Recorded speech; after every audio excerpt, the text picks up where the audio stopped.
Palung Mariana di Samudra Pasifik Barat merupakan tempat terdalam di planet kita. Kalau kamu melempar batu ke dalamnya, batu itu akan jatuh sedalam 11.000 meter sebelum menyentuh dasarnya.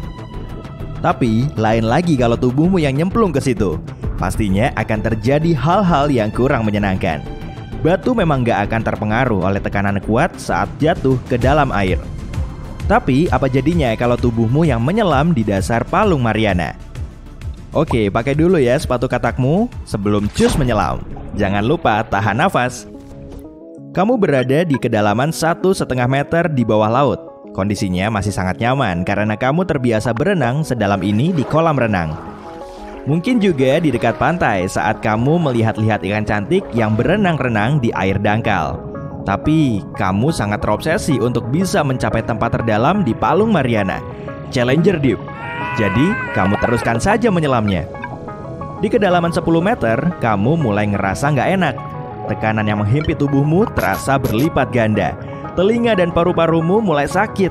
Ya, jelas saja, di dalam tubuh manusia kan memang banyak terdapat kantong udara. Di bawah tekanan, volumenya akan menyusut. Kamu pun bisa merasakannya. Tapi nggak masalah kok. Organ tubuhmu kan bukan berasal dari logam. Jadi cukup fleksibel untuk menahan tekanan yang bahkan lebih kuat lagi. Tenang aja, oke? Saat menyelam sedalam ini, justru kamu perlu lebih takut dengan hiu putih. Kalau ikan ini sedang mengincarmu sebagai mangsa, masalahnya akan jauh lebih ruwet daripada tekanan kuat.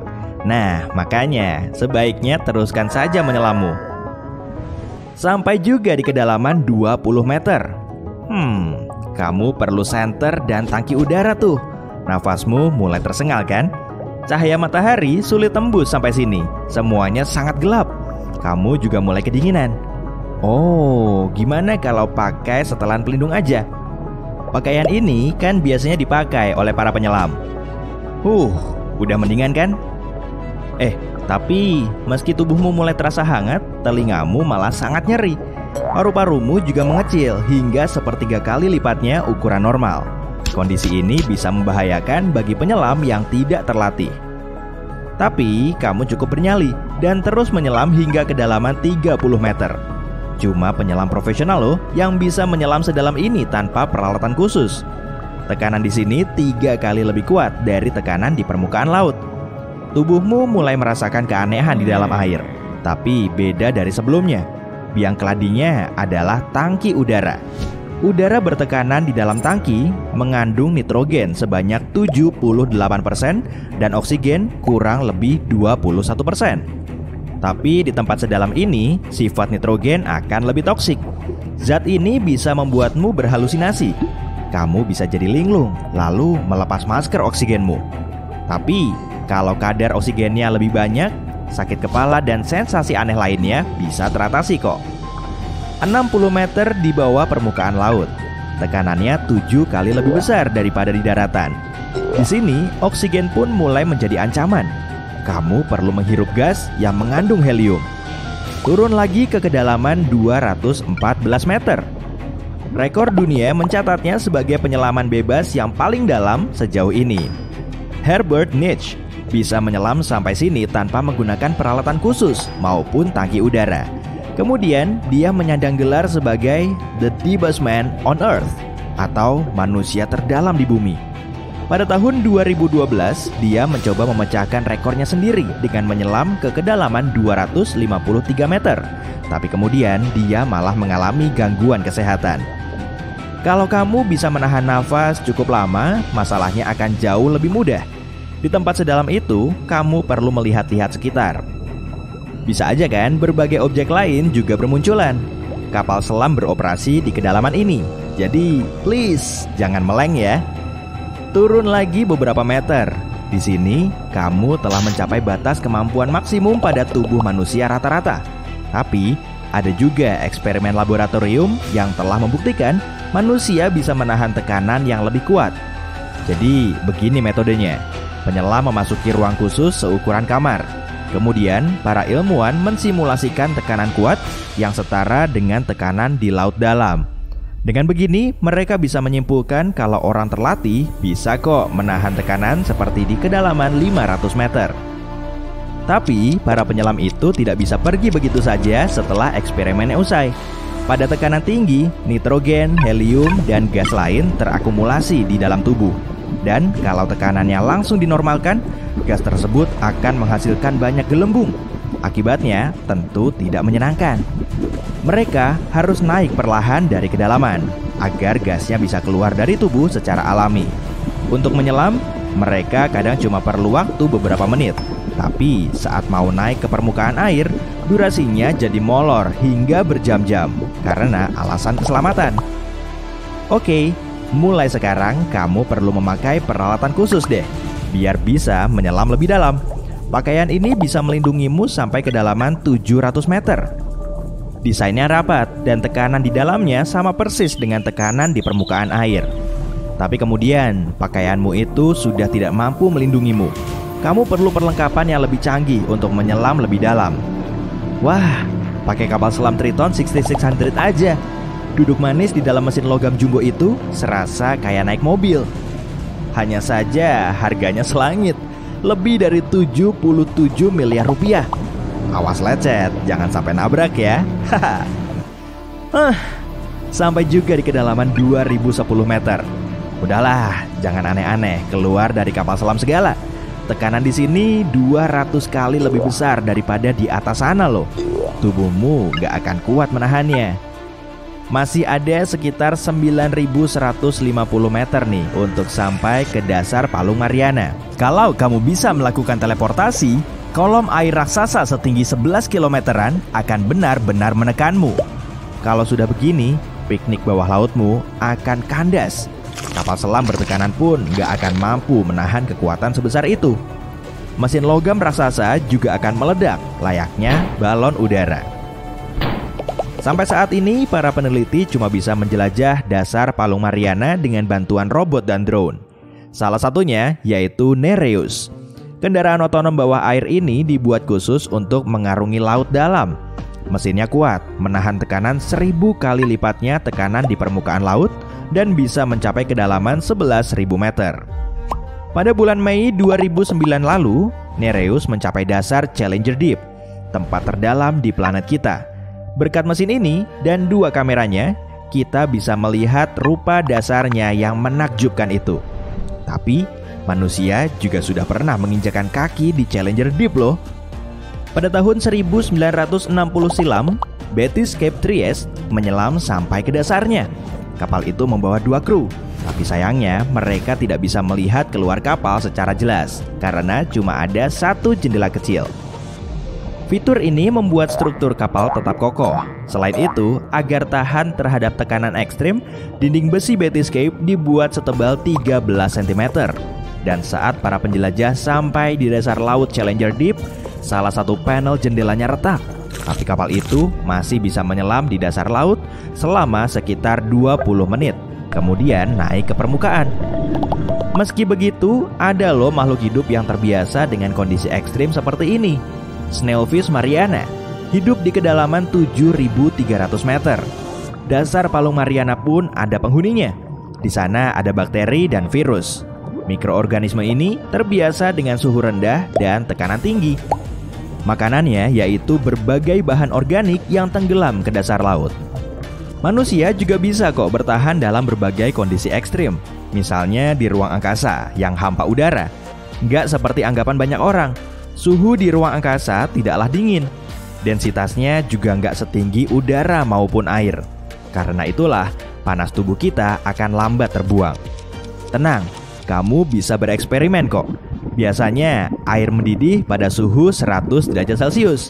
Semisal kamu menaruh segelas air di ruangan khusus dan perlahan menurunkan tekanannya, makin rendah tekanannya, makin rendah pula suhu air saat mendidih. 70% tubuh kita terdiri dari air. Dan karena ruang angkasa hampir sepenuhnya hampa udara, tekanannya juga sangat rendah, mendekati nol. Nah, bisa kamu bayangin kan efek yang ditimbulkan dengan darahmu yang sangat cair itu? Semua organ di dalam tubuhmu juga akan mengembang. Tapi nggak masalah kok, jaringan tubuhmu kan lentur, jadi bisa tahan dengan kondisi seperti ini. Masalah utamanya yaitu nggak ada oksigen. Tanpanya kamu akan cepat pingsan. Tapi kalau tim penyelamat bisa menolongmu dalam waktu 1 hingga 2 menit, semuanya aman. Di ruang angkasa pun ada organisme yang bisa bertahan hidup. Ada spesies bakteri yang hidup di dekat stasiun ruang angkasa internasional selama 3 tahun. Bakteri ini bisa hidup di lingkungan hampa udara dan tanpa oksigen. Bahkan bisa tahan terhadap radiasi matahari yang kuat. Wah, layak juga nih menyandang gelar sebagai bakteri paling strong di dunia. Ini adalah salah satu lokasi paling menarik di dunia. Diselimuti kegelapan dan berkilo-kilometer di bawah air, lingkungan ekstrem ini adalah rumah bagi sejumlah makhluk dan fenomena yang tidak biasa. Namanya Palung Mariana, dan ini adalah palung samudera terdalam di bumi. Gak heran tempat ini sulit sekali dijelajahi. Karena kondisinya yang berisiko, kita tidak mampu menjelajahi lokasi ini tanpa peralatan yang memadai. Tapi, apa yang akan terjadi jika kita melempar bola baja ke sana? Mari mulai dengan beberapa pengetahuan dasar bagaimana kita pertama kali menemukan lubang yang sangat dalam di lautan ini. HMS Challenger mengidentifikasinya pada tahun 1875. Kapal itu memiliki peralatan yang lumayan mewah pada masanya, tapi masih belum bisa menjelajahi palung ini sepenuhnya. Beberapa dekade kemudian, pada tahun 1951, kapal lain, HMS Challenger 2, kembali ke lokasi yang sama dengan perlengkapan yang lebih baik. Kapal itu memiliki echo sounder dan mampu melakukan pengukuran akurat dari apa yang tampaknya merupakan titik terdalam di permukaan planet kita. Kalau dilihat dalam bentuk 2 dimensi, kamu bisa melihat palung sepanjang 2.400 km dengan lebar rata-rata 69 km. Bentuknya juga agak mirip bekas luka berbentuk bulan sabit jika diamati dari atas. Sejauh ini masih biasa aja kan? Nah, kalau kamu merentangkan kawat dari permukaan laut ke titik terdalam palung ini, panjangnya akan mencapai 11 km. Kalau kita mampu secara fisik memindahkan Gunung Everest, yang merupakan gunung tertinggi di bumi, untuk menutupi Palung Mariana, tingginya masih nggak cukup, kurang sekitar 1,5 kilometer. Karena Palung Mariana begitu dalam, hampir seluruhnya tertutup kegelapan karena cahaya hampir tidak bisa menembus jarak se-ekstrem ini di bawah air. Suhunya juga tidak bersahabat, hanya beberapa derajat di atas titik beku. Tapi fitur yang paling berbahaya adalah tekanan airnya. Tepat di titik terdalam palung, jumlah tekanannya sekitar 1000 kali lebih tinggi dari tekanan atmosfer standar. Tidak banyak orang yang pernah mencoba turun ke Palung Mariana. Bahkan upaya terorganisir pertama terjadi lebih dari 60 tahun lalu. Upaya itu dilakukan oleh Jacques Piccard dan Don Walsh dengan bantuan kapal selam. Mereka hanya menghabiskan waktu sekitar 5 jam untuk turun dan cuma 20 menit di bawah. Sayangnya mereka nggak mampu mengambil foto apapun. Sampai kedua ilmuwan ini bisa turun, para ahli meyakini kemungkinan adanya kehidupan di sana sangat kecil atau tidak ada sama sekali karena kondisinya, terutama tekanannya yang ekstrem. Tapi saat di bawah, lampu sorot kapal selam itu melihat seekor makhluk yang sangat datar. Seperti yang bisa kamu bayangkan, sumber daya di sini sangat langka. Makhluk apa yang tinggal di bawah sini? Dan bagaimana mereka bertahan hidup mengingat lingkungannya yang keras? Anehnya, ada lumayan banyak satwa liar yang hidup di Palung Mariana. Beberapa makhluk ini menggunakan bahan kimia untuk bertahan hidup, seperti metana atau belerang, sementara jenis ikan lain memakai kehidupan laut yang, lebih lemah dari mereka dalam rantai makanan. Makhluk yang paling umum ditemukan di sini adalah Xenophyophora, amfipoda, dan teripang kecil. Beberapa dari mereka beradaptasi dengan mengeraskan cangkangnya menggunakan aluminium yang diambil dari air laut. Makhluk yang lebih kecil seperti mikrob beradaptasi dengan memakai bahan kimia yang keluar saat air laut menyentuh bebatuan bawah air. Mereka menganggap snailfish Mariana sebagai satwa liar utama di sana. Ukurannya kecil, sekitar 8-23 cm, tembus pandang dan tidak bersisik, tapi mereka adalah hewan pemangsa teratas di sana. Gak heran beberapa orang mulai meyakini bahwa megalodon mungkin masih tinggal di sini. Apa itu megalodon? Mungkin kamu bertanya-tanya, megalodon adalah predator terbesar yang pernah dikenal dalam sejarah planet kita. Pada dasarnya, hiu terbesar dan paling ganas yang pernah hidup. Para ilmuwan percaya megalodon sudah lama punah dan ide bahwa megalodon mungkin masih bersembunyi di Palung Mariana tidak didukung banyak informasi pendukung. Megalodon perlu belajar menavigasi dalam kegelapan total, jadi dia harus menjadi berpendar atau berevolusi untuk memiliki mata besar. Selain itu, karena ukurannya yang sebesar bus sekolah, megalodon membutuhkan banyak makanan. Mikrob dan snailfish kecil nggak akan cukup untuknya. Jika sebuah bola baja dijatuhkan ke dalam palung, apa dampaknya? Akankah bola itu cukup kuat untuk menahan tekanan sebesar itu? Mari kita perkirakan. Anggaplah ini bola baja padat, tekanan yang ada di dasar palung tidak akan cukup untuk memengaruhinya dan menyebabkan kerusakan permanen. Namun, butuh waktu 12 menit untuk sampai ke dasar laut. Bagaimana dengan suhu? Nah, ternyata perbedaan suhu di permukaan dan di dasar palung lumayan jauh. Perbedaannya sekitar 30 derajat Celcius. Jadi itu akan membuat bola ini sedikit menyusut, tapi sekali lagi, begitu bola itu kembali ke permukaan, bentuknya akan kembali normal. Jika bola itu tersangkut di sana, ada pertanyaan lain yang menarik untuk dijawab. Apakah korosi akan memengaruhinya? Korosi baja sangat bergantung pada jumlah oksigen di dalam air. Jumlah oksigen yang larut dalam air tetap konstan pada kedalaman lebih dari 5 km. Gak perlu dihitung deh, akan butuh waktu lebih dari 10.000 tahun agar bola baja itu benar-benar berkarat di bawah laut.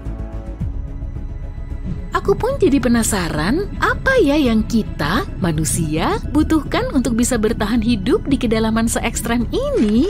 Mari kita lihat apa yang digunakan di masa lalu untuk menjelajahi lokasi misterius ini. Alat kecil bernama busa sintaksis. Kenapa? Karena cuma ini bahan yang bisa mengapung dan menahan tekanan yang ada di sana. Tanpa perlindungan semacam ini, paru-paru kita akan cepat hancur di sini. Lebih dari itu, tekanan air akan mendorong cairan ke dalam mulut kita, menggantikan oksigen yang sangat dibutuhkan dengan air. Kemudian kita butuh kemampuan untuk bisa kembali ke permukaan jika sesuatu tidak berjalan sesuai rencana. Salah satu kapal yang melakukan penyelaman dalam di sini dilengkapi beban baja seberat 450 kg agar dipastikan tenggelam. Pemberat ini dihubungkan ke kapal dengan jenis kawat khusus yang memiliki waktu korosi yang meningkat 11-13 jam di air laut untuk berjaga-jaga andai ada yang tidak beres di sana dan mereka harus naik kembali dengan cepat. Mengingat kondisi yang keras di sini, masalah pasokan oksigen juga sangat penting. Setiap kapal yang ingin turun ke Palung Mariana lagi perlu mempertimbangkan semacam perangkat yang bisa mendaur ulang udara untuk mengurangi jumlah oksigen yang perlu diangkut ke sana. Dan yang terakhir, tapi jelas bukan masalah terkecil kita, adalah listrik. Jelas nggak ada colokan listrik di bawah sana untuk kamu ngecas ponsel, jadi perlu ada baterai yang cukup tahan lama untuk mendukung semua peralatan. Orion atau Waluku adalah rasi bintang paling terang di langit malam. Konstelasi ini muncul selama berbulan-bulan di musim hujan. Dan kita bisa menyaksikannya dari seluruh penjuru dunia. Kebanyakan bintangnya memang kelihatan cuma diam, tapi bukan berarti nggak bergerak. Yang jelas, matahari kita bergerak beriringan dengan semua bintang itu dengan kecepatan 777.000 km per jam. Parade epik ini juga mengorbit Bima Sakti kita. 3 bintang penyusun asterisma sabuk Orion telah muncul di posisi yang sama selama ribuan tahun. Bahkan menurut teori, bangsa Mesir kuno memakai bantuan sabuk Orion untuk memposisikan ketiga piramida Giza mereka.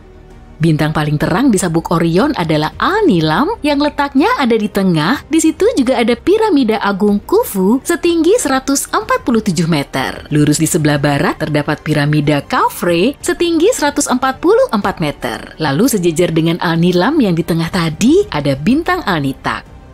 Di sebelah timur Khufu terdapat piramida paling mungil yang berada satu titik dengan Mintaka atau bintang paling redup di sabuk Orion. Piramida Menkaure setinggi 65 meter dan letaknya agak melenceng dari kedua piramida lain. Contoh kecil ini udah nunjukin pentingnya pengaruh Orion dalam sejarah manusia. Ukuran Orion yang sangat besar telah menginspirasi bangsa Yunani kuno untuk bikin cerita yang wah. Cerita ini juga mengisahkan 6 konstelasi lain yang muncul di angkasa hampir sepanjang tahun. Memangnya kayak apa sih ceritanya? Nah, Orion sendiri digambarkan sebagai sang pemburu. Kebanyakan orang di zaman dulu mengandalkan berburu untuk ngumpulin makanan, jadi mereka juga mengaitkan berbagai hal pada rasi bintang ini, termasuk juga soal rantai makanan. Di angkasa, Orion kelihatan berhadapan-hadapan dengan rasi bintang Taurus alias banteng, tapi sebetulnya Taurus bukanlah banteng. Konstelasi ini melambangkan Urus atau Ure. Meski sudah punah, Urus pernah beranak pinak di Eropa. Dengan tinggi badan 180-an cm dan tanduk panjang, Urus telah menjadi hewan tangguh yang nyeremin. Sebuah gua di Spanyol ngeliatin banyak lukisan Urus indah yang berasal dari 15.000 tahun yang lalu. Tinta yang dipakai untuk ngegambar tetap terlihat selama 150 abad, dan tonjolan yang muncul di batu ngebentuk gambar otot bahu Urus dalam 3 dimensi. Rasi Taurus juga terlihat di gua ini, dan di belakangnya terdapat gugus bintang Pleiades, dan di moncongnya ada Hyades. Tur virtual seru di gua banteng yang dipenuhi Urus ini juga ada di internet. Kayaknya nama gua ini perlu diganti jadi gua Urus deh ya. Baru-baru ini para saintis telah nemu penanda DNA utuh dari rangka Urus yang masih bagus. Mereka tengah berupaya membuat hewan ini hidup lagi, dan kalau upaya ini berhasil, mereka akan bisa menghidupkan lagi spesies yang telah punah. Bintang raksasa merah Aldebaran terletak di mata Taurus, tapi Aldebaran ini beda dengan yang di Ikatan Cinta sih. Saat banteng lagi ngamuk, matanya akan selalu merah. Kira-kira ini ada kaitannya dengan titik sasaran atau bullseye di papan dart yang selalu merah nggak ya? Di belakang Orion ada Leo sang singa. Dan dulunya singa nggak cuma hidup di Afrika. Gua banteng di Spanyol tadi juga nampilin gambar Leo sang singa, jadi manusia zaman dulu juga bikin pola rasi bintang ini. Orion bisa ngalahin Taurus dan Leo. Kemudian ceritanya jadi menarik. Orion juga mengklaim kemenangannya dengan bilang, "Aku bisa mengalahkan semua hewan yang aku mau." Kesombongan Orion jadi inti dari drama langit ini. Kemudian Gaia alias Bumi ikut ambil bagian. Perkataan Orion terus membahana di seluruh penjuru dunia. Mungkin peristiwa ini terjadi di zaman prasejarah saat masyarakat pemburu dan pengumpul makanan berubah menjadi petani. Para petani membangun desa dan perkotaan sekitar 12.000 tahun yang lalu. Populasi manusia makin bertambah dan persediaan makanan terus menipis. Jadi Orion dan semua pemburu lain harus berbuat sesuatu agar kehidupan sosial bisa berkembang. Kemudian Gaia ikut ambil peran, tapi bukan di langit. Sebagai bumi, Gaia tiba-tiba aja terbentuk dari kekacauan unsur. Gaia adalah gambaran feminin dari planet kita yang berarti tanah. Kamu tertarik nggak nih dengan teori sains modern yang melambangkan bumi sebagai organisme hidup? Kamu bisa melihatnya dalam teori Gaia yang pertama kali muncul pada tahun 1970-an. Jadi teori Gaia menganggap bumi sebagai biosfer yang seolah-olah bisa hidup. Teori ini juga mengklaim semua komponen bumi saling bersinergi sebagai satu sistem yang dinamis dan saling berkaitan. Inilah yang disebut dengan simbiosis atau sinergi. Saat bersinergi, semua komponen tersebut bisa menciptakan kondisi kehidupan yang ideal. Kehidupan di bumi juga menyesuaikan diri dengan atmosfer yang mengandung 21% oksigen, salinitas laut maksimum 24,7%, dan suhu bumi 14 derajat Celcius. Untuk mengilustrasikan proses adaptasi kehidupan dalam mengontrol perubahan suhu, pencetus teori Gaia bikin planet fiksi Daisy World. Jadi menurut mereka, seisi Daisy World tertutup oleh bunga aster putih dan hitam. Saat mataharinya sangat panas, aster hitam mulai hilang dan aster putih makin bertambah. Warna putihnya ini bisa memantulkan cahaya matahari, kemudian mendinginkan suhu bumi. Tapi kalau mataharinya nggak terlalu panas, aster putih akan berkurang dan aster hitam makin banyak. Semua bunga berwarna hitam ini menyerap cahaya matahari hingga bumi kita semakin hangat. Kira-kira begitu cara kerja Gaia. Sebetulnya sih prinsipnya hampir mirip kayak mekanisme pembentukan oksigen dan lapisan ozon di atmosfer. Lapisan ini bisa menghalangi sinar ultraviolet dari matahari yang membahayakan. Para ilmuwan masih sulit menerima teori Gaia karena nggak ada bukti yang kuat. Tapi saat ini ada komputer super artificial intelligence yang belajar mandiri. Komputer super mungkin bisa mengintegrasikan sistem biologi dan geologi bumi. Dengan begini, kita bisa punya gambaran yang lebih jelas mengenai fungsi bumi sebagai biosfer mandiri. Pasti bakal keren banget kan? Oke, kita balik lagi ke cerita Orion tadi. Lalu gimana Gaia bisa mengatasi masalah yang ditimbulkan oleh Orion terhadap bumi kita? Gaia jelas gak akan mengirim hewan yang lebih ganas dari singa dan urus untuk ngalahin Orion. Maka dipilihlah hewan yang lebih kecil. Scorpio bisa mengandalkan bisanya saat menjalankan tugas ini, dan di musim kemarau, rasi bintang Scorpio akan bergerak mendekati kaki Orion. Tubuhnya memang kecil, dan kerabatnya hanyalah laba-laba dan kutu dari famili Aranida. Tapi di langit sana, Scorpio menjadi rasi bintang terbesar ke-33 dari total 88 konstelasi. Menurut aturan umumnya, rasi bintang yang lebih besar ditemukan terlebih dulu oleh para pengamatnya. Mereka udah milih sendiri bintang-bintang itu, yang datang duluan akan dinamai duluan. Jadi mereka bikin rasi bintang besar dulu, kemudian beralih ke rasi yang lebih kecil. Begitupun saat kamu menghadiri acara makan buffet, kalau kamu berdiri di antrian awal, pasti kamu akan milih porsi yang gede kan? Kemudian orang-orang di belakangmu akan dapat sisanya. Gimana dengan potongan kue coklat kayak gini? Yakin kamu cuma akan ngambil potongan yang paling kecil? Pasti enggak kan? Dalam cerita Orion, ada sejumlah rasi bintang besar yang bentuknya menonjol, misalnya Leo, Taurus, Orion, dan Scorpio. Rasi bintang tersebut juga nunjukin kalau kisah ini telah beredar sejak lama. Rasi bintang yang lebih kecil seperti Lepus si Trewelu dan dua anjing pemburu Orion si Canis Major dan Canis Minor membuat cerita Orion semakin lengkap dan menarik. Kita pun jadi tahu cerita fabel yang menggambarkan dua perspektif atau kosmologi yang berlainan, yaitu perspektif Gaia dan Orion. Orion digambarkan sebagai laki-laki, sedangkan Gaia sebagai perempuan. Orion punya sifat pengen mendominasi dunia, sedangkan Gaia pengen mempertahankan kelangsungan bumi gimana pun kondisinya. Keduanya seperti saling berlawanan, tapi mungkin memang ditakdirkan untuk saling melengkapi. Orion dan Scorpio pun berada di belahan langit yang berseberangan, salah satunya muncul di musim hujan dan satunya lagi di musim kemarau. Tapi keduanya berfungsi seperti kutub utara dan selatan, dan inilah yang kita saksikan di zaman now. Sains dan teknologi jadi semakin sensitif terhadap lingkungan, jutaan satelit terus memantau biosfer bumi, Gaia dan Orion mulai bersinergi untuk mencapai Kaloka Gatia, atau dalam bahasa Yunani kuno berarti harmoni. Itulah yang kita sebut dengan sinergi dan simbiosis, dan kita perlu menjaga sinergi ini biar tetap kuat.